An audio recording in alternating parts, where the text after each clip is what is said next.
World economic ফোরামে যোগ দিতে আগামীকাল 4 দিনের সফরে সুইজারল্যান্ড যাচ্ছেন প্রধান উপদেষ্টা প্রফেসর মোহাম্মদ ইউনূস। আজ ফরেন সার্ভিস একাডেমিতে এক ব্রিফিংয়ে প্রধান উপদেষ্টার উপপ্রেস সচিব আজাদ মজুমদার কথা বলেন। তিনি বলেন, সম্মেলনে অংশগ্রহণের পাশাপাশি প্রধান উপদেষ্টার সঙ্গে বিভিন্ন দেশের সরকার ও রাষ্ট্রপ্রধান সহ গুরুত্বপূর্ণ আন্তর্জাতিক সংস্থার প্রতিনিধির সাথে বৈঠক অনুষ্ঠিত হবে। এছাড়া সম্মেলনে বাংলাদেশ বিষয়ক একটি পৃথক ডায়ালগ অনুষ্ঠিত হবে, যেখানে বিশ্বের গুরুত্বপূর্ণ ব্যবসায়ী নেতৃবৃন্দ ও আন্তর্জাতিক প্রতিষ্ঠানের সিইওরা যোগ দেবেন। ডায়ালগে বাংলাদেশে বিনিয়োগ বাড়ানোর আহ্বান জানাবেন প্রধান উপদেষ্টা।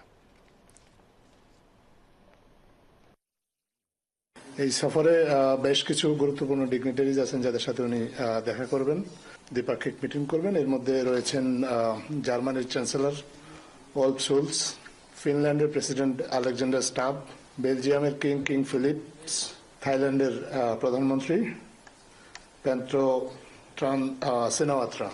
আরও বেশ কিছু গুরুত্বপূর্ণ ব্যক্তির সাথে উনি এখানে এবং বিজনেস লিডার তাদের সাথে মিটিং করবেন। এর মধ্যে আছেন শেখ লতিফা বিন মোহাম্মদ বিন রাশিদ আল মাকতুম, উনি দুবাইয়ের রুলার এবং সংযুক্ত আরব আমিরাতের প্রধানমন্ত্রী। ওনার কন্যা, একই সাথে উনি chairperson Dubai cultural arts and authority.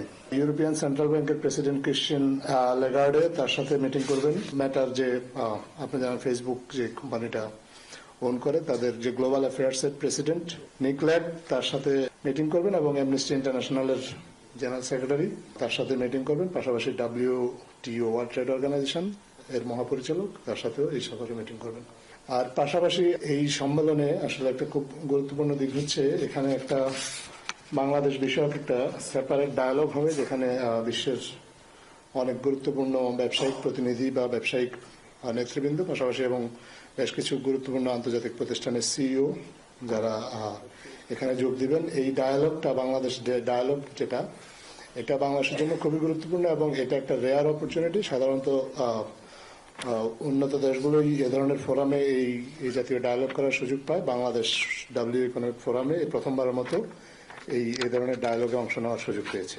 অন্তর্বর্তীকালীন সরকার আশা করে বাংলাদেশে বৈদেশিক বিনিয়োগ বৃদ্ধি এবং ইন্টারন্যাশনাল বিজনেস লিডারদের কনফিডেন্স বৃদ্ধির জন্য বাংলাদেশের প্রতি এই ডায়ালগটা এবং সামগ্রিকভাবে এই যে ওয়ার্ল্ড ইকোনমিক ফোরামের এই সফরটা, এটা আমাদের জন্য সহায়ক হবে।